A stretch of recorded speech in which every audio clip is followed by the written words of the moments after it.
Well, the story has national attention and has many still wondering where the case can be headed after today's conclusion. Joining us now to talk more about the sheriff's findings is criminal defense attorney Vikas Bajaj. And Vic, you specialize in the trail of evidence, connecting the dots. So a jury, a civil jury, they've looked at evidence and said that Adam was liable for this woman's death. Did the sheriff's department look at that same evidence? Absolutely. And if we were having this conversation in a criminal court, I bet you my favorite judge would say irrelevant. And the reason for that is this. The civil court is a whole different arena. There's a different standard of proof, which means more likely than not, what we call preponderance of the evidence. When one is conducting a criminal investigation, there must be proof beyond a reasonable doubt. Now, that difference is more than just words. What it means is there must be conclusive evidence, that which we, in the most serious of our own affairs, would rely upon. Put our head on our pillow at night and say, I made the right decision. This is proof beyond a reasonable doubt. One interesting issue in this entire investigation is the reliance upon this civil case. You heard the sheriff and the sheriff homicide detective come on out and say, we retested and reevaluated evidence that was questioned during the civil trial. This is a move that's very rare. This is truly the sheriff's department doing what it can to make sure the people of the community understand that all the stones were turned over before this conclusion was met. So I understand the civil verdict was what it was for the $5 million and no punitives that were sought eventually, but that's a whole different ballgame. That's a different sport. When we're talking about criminal defense, we have to have the faith in the system to properly execute arrest warrants or probable cause arrests and make the right people face the charges. As a criminal defense attorney, I wear a couple of hats. Sometimes I am a personal injury attorney, and I actually file the lawsuits like this for wrongful death. Other times, I am a criminal defense attorney, and most importantly, I am.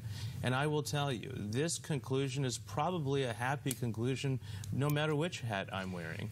On the civil side, they're compensated. On the criminal side, the wrong person or people may not be prosecuted. Vic, a lot of people who have followed this story would still say, even though Sheriff Gore and his team of investigators addressed this to a certain degree today, that Zahau killed herself in an unusual way. First tying herself to a rope to a bed, then tying a noose around her neck before jumping off the balcony. She was also found nude, her hands tied, and she was gagged. The knots were pretty strong around her hands. I understand they showed the knots and how it could be done, but it seems like she went to a whole lot of trouble when all she needed, I mean, sadly, was just a noose around her neck and jump off.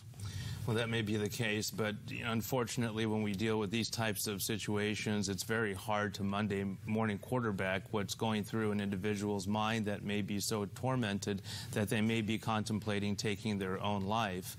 Many times during homicide investigations, which turn out to essentially be suicide attempts or successful suicides, we have individuals that have very symbolic measures that are taken. Messages, for instance. You mentioned the rope around her wrists, but you made mention of the term that they were fairly strong. Now, I would take issue with that. I believe the Sheriff's Department today made it very clear with a visual demonstration from a female, similar weight, similar height, similar body type, actually creating those same knots and then releasing one side and placing the other wrist within the knot.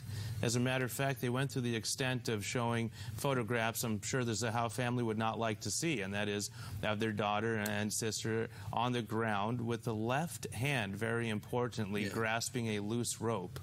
And the importance of that is during the demonstration on how you create this rope, that is how that rope is tightened. I guess what I was getting at was a knot is a knot, and a shoelace tie is a shoelace tie. So anytime I tie a knot on something, I mean, it's usually I'm pulling it pretty tight. Well, try to do that with your arms behind your back, or at least end up with both arms behind your back. You may end up with the same conclusion as to a not so tight knot. Okay. All right, great. Seems like people still are not going to be totally satisfied. So many, there are strange. no winners in a case like this, and that's the way it is, unfortunately. Right. All right. Thanks so much for joining us. We appreciate it. My pleasure. Thank you.